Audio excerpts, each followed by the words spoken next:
호텔 연회장은 꽃과 샹들리에로 가득했고 사람들은 두 집안이 참 대단하네요라고 감탄했어요. 한태주는 단정한 한복 차림의 딸 지은을 보며 미소를 지었지만 마음 한구석이 묵직했어요. 사위가 될 정도유는 겉으로는 예의 바른 미소였지만 눈빛이 차가웠습니다. 아버님 잘 부탁드립니다라고 인사할 때도 예의는 완벽했지만 따뜻함이 없었죠. 시댁 사람들은 재벌가 특유의 여유로움으로 손님을 맞이하며 체면을 중시했어요. 결혼식이 끝나고 지은은 강남의 호화로운 신혼집으로 들어갔습니다. 처음 며칠은 시어머니가 준비해 놓은 살림과 운전기사, 비서들이 편의를 봐줬어요. 하지만 곧 우리 집 규칙은 어기면 안 되라는 말이 자연스럽게 나왔습니다. 도윤은 회사 일로 예민하다며 신경질적으로 말하는 날이 늘어갔어요. 지은은 결혼하면 다 이런가 보다 하고 넘기려 했지만 눈치를 보는 시간이 길어졌습니다.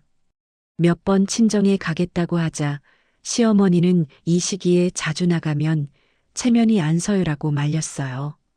태주는 영상통화에서 딸이 지나치게 단정하게만 있는 게 이상했지만 잘 지내요. 아빠라는 말에 더 캐묻지 않았습니다. 그렇게 첫 번째 이상 신호는 예쁘게 포장된 채 지나갔어요. 어느 비 오는 밤 저택 안에서는 쨍그랑하는 소리와 함께 짧은 비명이 섞여 나왔어요. 가사도우미는 놀라 2층을 올려다봤지만 바로 고개를 숙이고 다시 일하러 갔습니다. 잠시 뒤 집 앞에 구급차가 도착했고 들것에 실린 지은은 얼굴과 팔에 피가 묻은 채로 나왔어요. 도윤은 계단에서 미끄러졌습니다. 크게 다친 건 아닙니다라고 침착하게 말했죠. 병원으로 옮겨진 지은의 몸에는 예전에 생겼다 사라진 듯한 멍 자국이 몇 군데 있었어요. 담당 의사는 태준을 따로 불러 이건 한 번 다친 흔적이 아닙니다라고 조심스럽게 말했습니다. 태준은 그 말을 듣는 순간 속이 서늘해졌어요. 사위가 그랬습니까? 라고 묻고 싶었지만 딸의 체면을 먼저 생각했습니다. 곧이어 시댁 측 직원이 병원에 와서 언론 유출을 막아달라고 병원장과 얘기했어요. 도윤은 태준에게 아버님, 애가 좀 덤벙거려서요. 저희가 알아서 하겠습니다라고 말했습니다. 그 순간 태준의 눈에는 이 일이 처음이 아니라는 확신이 생겼어요. 그날 밤 그는 집무실에서 사위 이름이 들어간 기업 계열사 리스트를 하나씩 찾아보기 시작했습니다. 검사로 쌓아온 경력이 처음으로 가족을 위해 쓰이려 하고 있었어요. 다음 날 아침 태주는 자신의 책상 위에 사직서를 올려놓고 한참을 바라봤어요. 이건 공적인 사건이 아니고 내 딸 문제다라는 생각이 강하게 들었습니다. 그는 후배 검사인 오성민에게 전화를 걸어 조용한 만남을 요청했어요. 카페 구석에서 만난 태주는 사위가 있는 그룹의 비리 자료가 필요하다고 곧장 본론을 꺼냈습니다. 오성민은 놀라 선배, 그 집안 만만치 않습니다라고 했지만 태준의 표정이 단호한 걸 보고 더 묻지 않았어요. 태준은 이미 병원에서 본 딸의 멍든 얼굴을 떠올리며 이를 깨물었습니다. 이건 법 테두리 안에서만 끝낼 수 있는 일이 아니야라는 말이 마음속에서 맴돌았어요. 그가 입수한 초벌 자료에는 정우그룹의 비자금 가능성, 하청업체와의 이상한 거래 내역이 보였어요. 태주는 이게 단순히 못된 사위 문제가 아니라 약한 사람을 이용해온 집안 전체의 문제라고 느꼈습니다.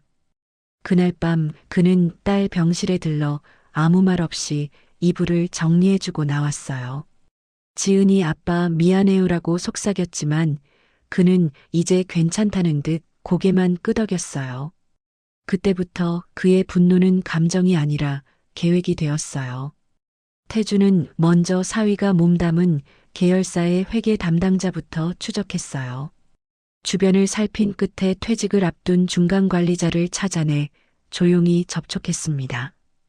그는 윗선에서 시킨 겁니다. 저는 시키는 대로만 했습니다라고 떨면서도 비공식 계좌가 여러 개 있다고 털어놨어요.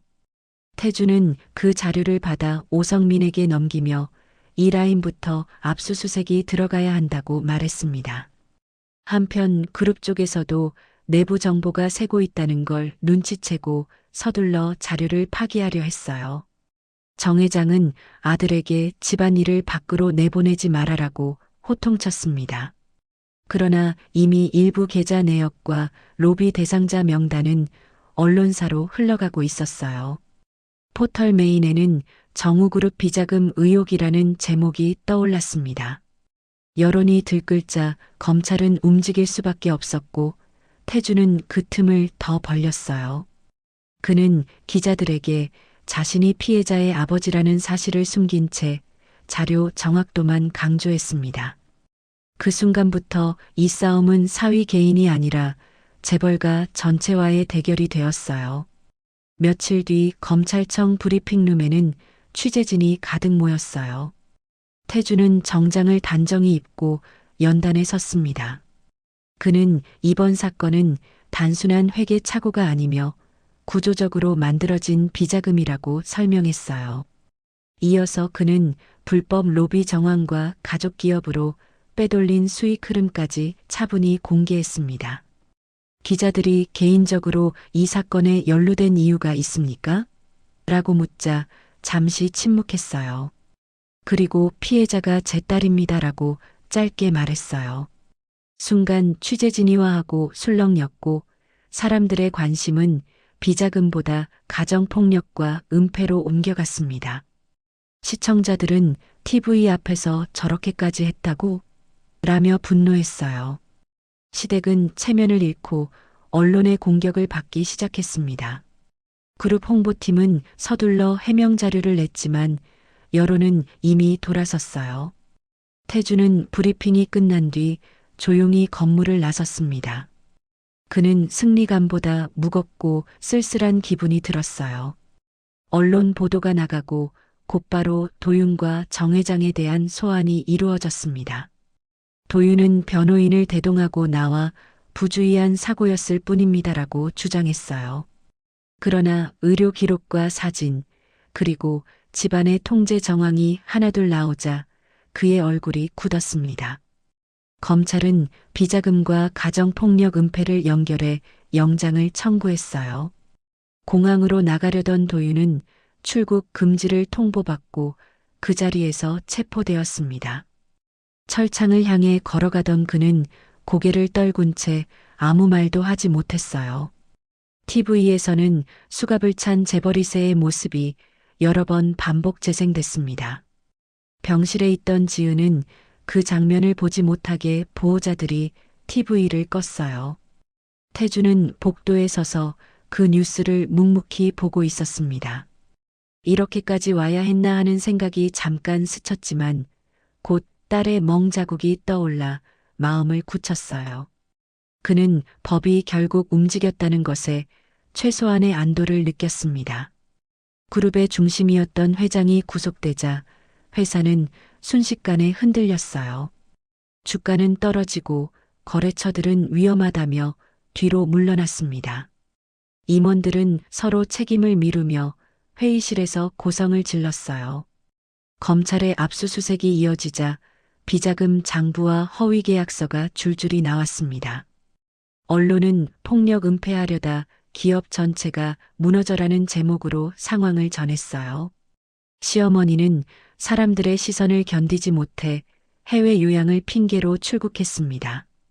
고급 저택에는 압류 딱지가 붙었고 한때 부러움의 대상이던 집은 구경거리가 됐어요. 도윤은 구치소에서 변호사를 통해 선처를 구했지만 이미 여론은 싸늘했어요. 태주는 TV를 끄고 창밖을 보며 한숨을 내쉬었습니다.